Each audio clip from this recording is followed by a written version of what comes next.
Bonjour et bienvenue encore une fois dans notre séance en comptabilité analytique.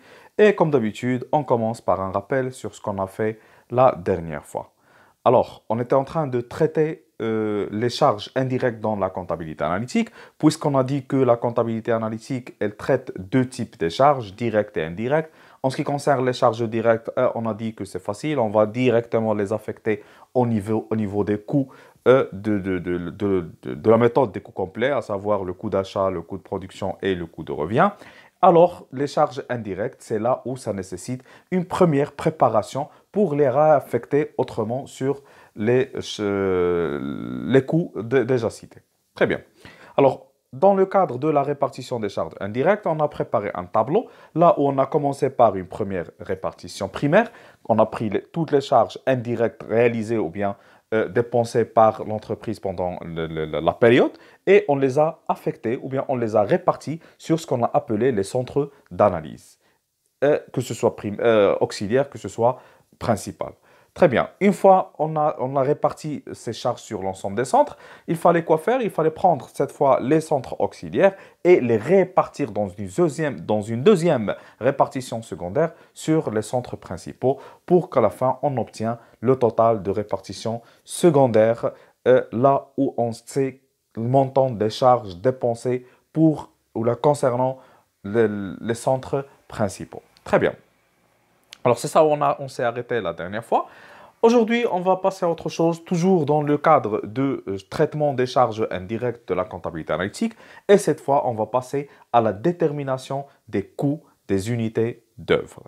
Alors, si vous vous rappelez, la dernière fois, on s'est arrêté dans comme on a dit, le total de répartition secondaire, là où on a essayé de calculer le montant dépensé pour les centres principaux qu'on a pour l'entreprise ou bien pour l'organisation. Comme vous voyez là, par exemple, on avait obtenu ces montants-là, n'est-ce pas? Alors, en ce qui concerne les centres auxiliaires, on les a déjà répartis, alors c'est 0,0.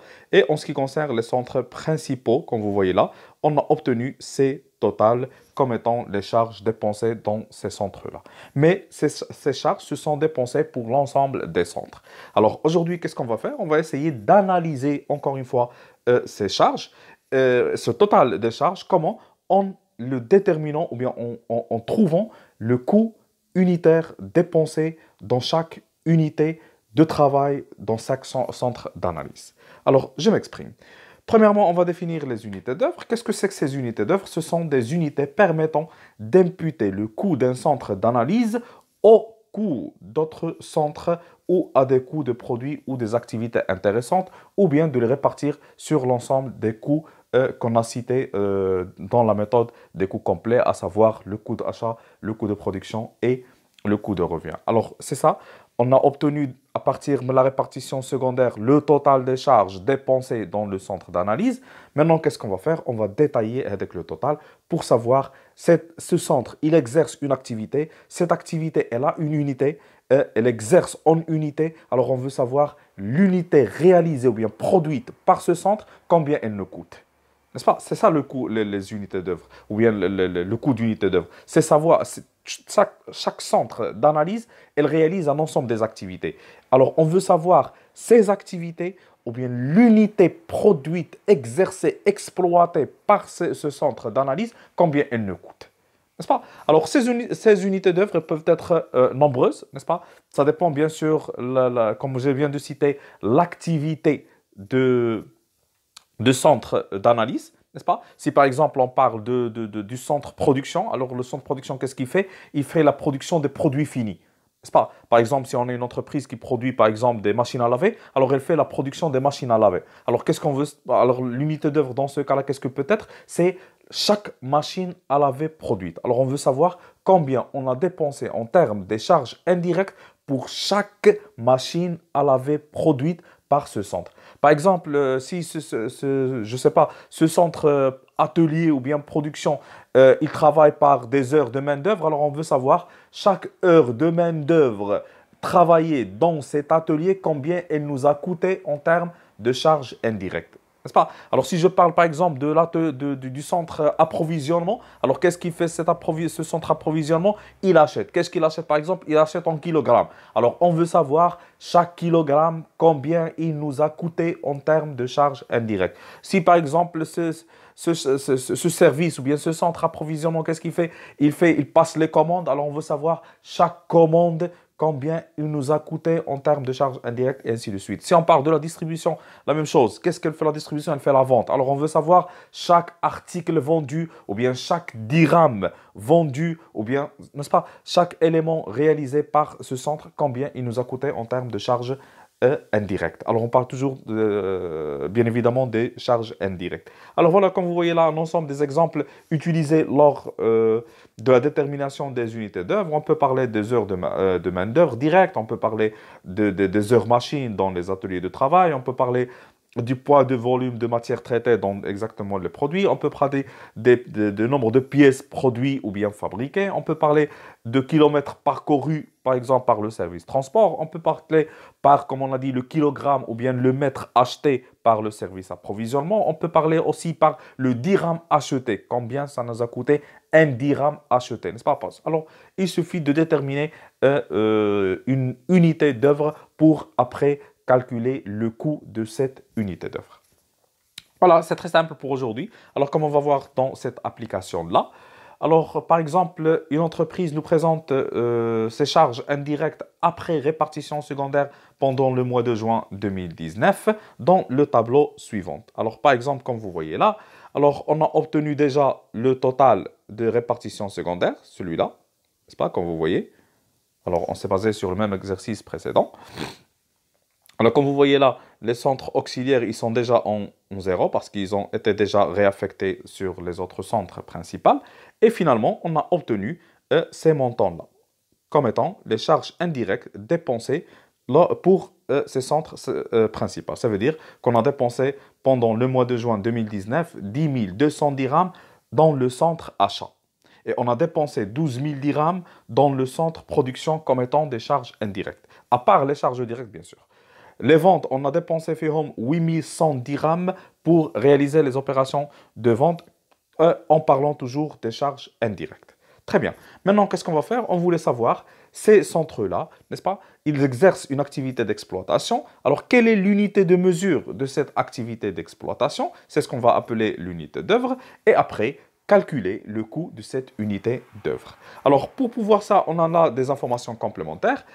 Par exemple, pour le mois de juin 2019, on dispose des informations suivantes. Alors, on sait très bien que les achats du mois, on était à 4000 kg.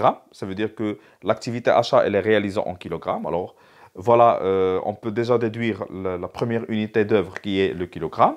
Les heures de main-d'œuvre travaillées lors de la production sont élevées à 6000 heures par mois de juin. Et les ventes du mois sont élevées à 5000 ou bien 50 000 articles à 15 dirhams l'unité. Alors, on a vendu pendant le mois de juin 50 000 articles. Pour chaque article a été vendu à 15 dirhams l'unité. Très bien. Alors maintenant, le travail à faire, sachant que les unités d'œuvre adoptées par cette entreprise sont, voilà, comme vous voyez, le kilogramme acheté pour l'achat. Alors voilà l'unité d'œuvre, le service achat. Une heure main d'œuvre directe pour le centre production. Alors voilà aussi l'unité d'œuvre du centre production. Et finalement, 100 dirhams du chiffre d'affaires pour le centre vente. Alors, c'est-à-dire l'unité d'œuvre pour le centre vente, c'est 100 dirhams du chiffre d'affaires. Très bien, qu'est-ce qu'on va faire maintenant? On va calculer, comme on a dit au début du cours, les unités d'œuvre. Alors, voilà, on va essayer de dresser un autre tableau. Voilà. Alors, on avait là... Nous, on avait jusque là. Notre tableau précédent était élaboré jusque là, n'est-ce pas? Maintenant, qu'est-ce qu'on va faire? On va ajouter une autre ligne, là où on va mentionner,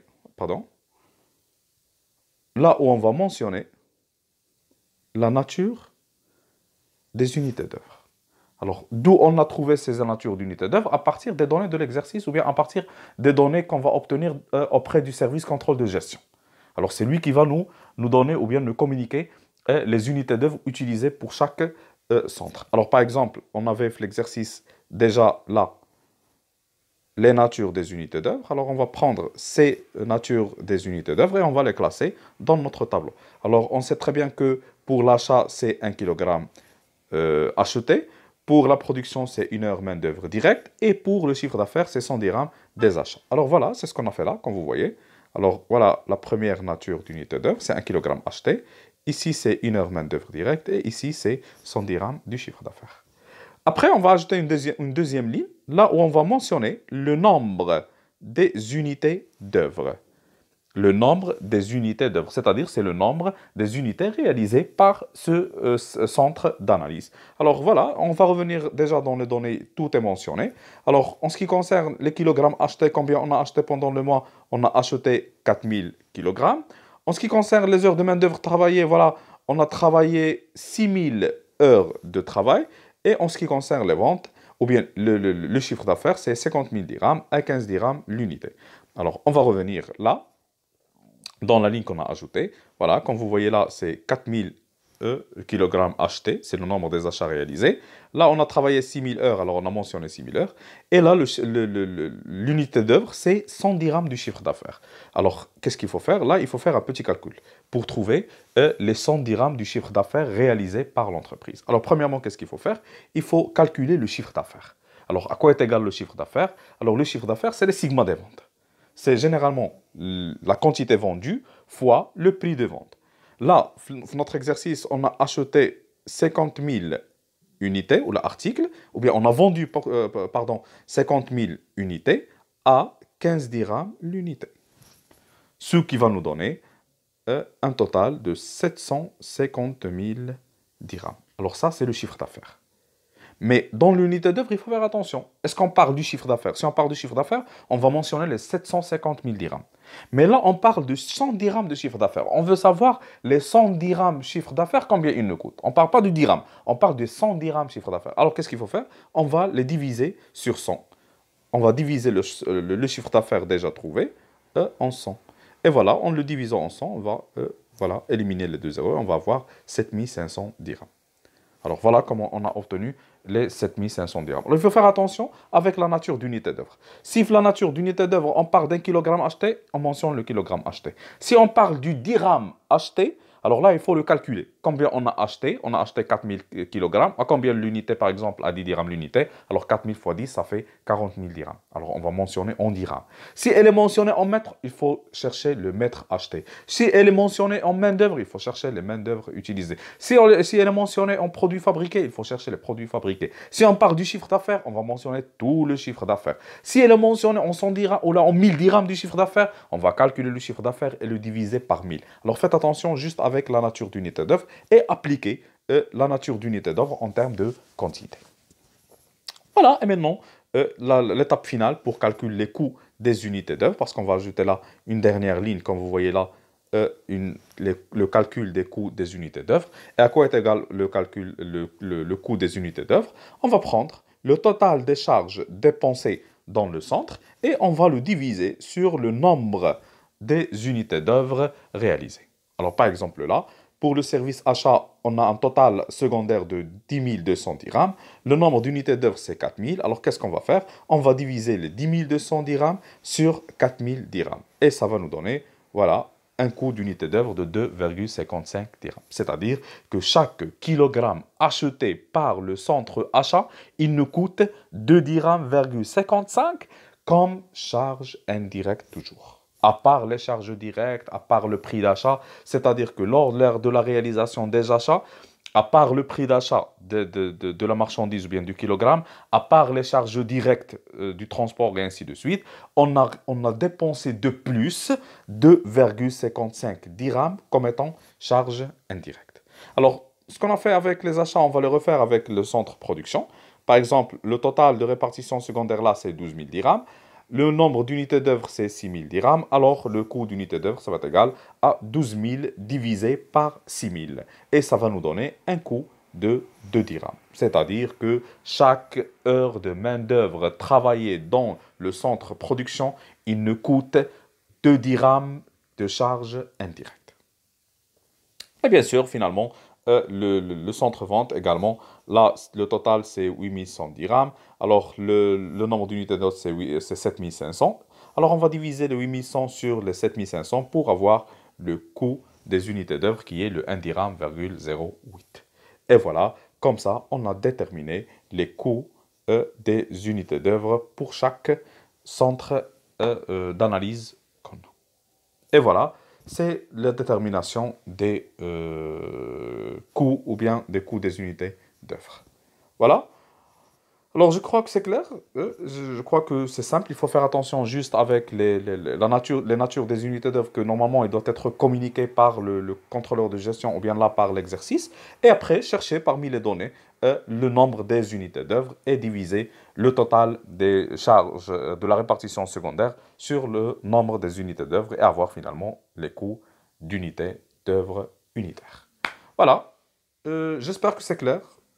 C'est tout pour aujourd'hui. Alors comme ça, on a terminé la répartition des charges indirectes. On a commencé par une répartition primaire, puis une répartition secondaire et finalement la détermination des charges indirectes. Et comme ça, on aura un tableau là où il y aura les trois parties de traitement des charges indirectes, en commençant, comme je dis, par la répartition primaire, puis la répartition secondaire, puis la détermination des centres d'analyse. Tout ça dans un seul tableau appelé le tableau de répartition des charges indirectes.